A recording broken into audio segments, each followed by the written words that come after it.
एवढी सगळे कामं एकसोबत करणं गरजेचं आहे का? हाय, वेलकम माय डे. आता मला असं कोण म्हटलं ते सांगते पुढे, पण ना त्याआधी मी इतके सगळे कपडे धुतले आणि त्यात ना यांच्या शर्टला, व्हाईट शर्टला माझ्याकडनं कलर लागून गेला.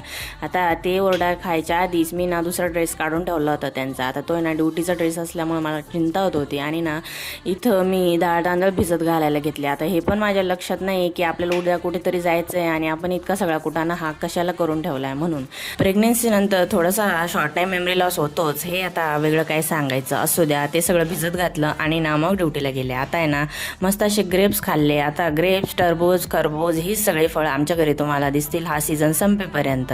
आणि लाडूबाईसाठी थोडासा बॉल खेळला. आपल्या शरीराची थोडी झीज होऊन तिच्यासोबत खेळलं म्हणजे बरं असतं, नाहीतर मग जास्तच झीज होते आपल्या शरीराची. असं ते सगळं करून चहा घेतली आणि घरी आले. आता ते मला म्हणतायत की एवढी सगळी कामं एकसोबत करणं गरजेचं आहे का? एक एक करून तर करू शकते ना, पण टाईम किती होतं मग 12 वाजता. चला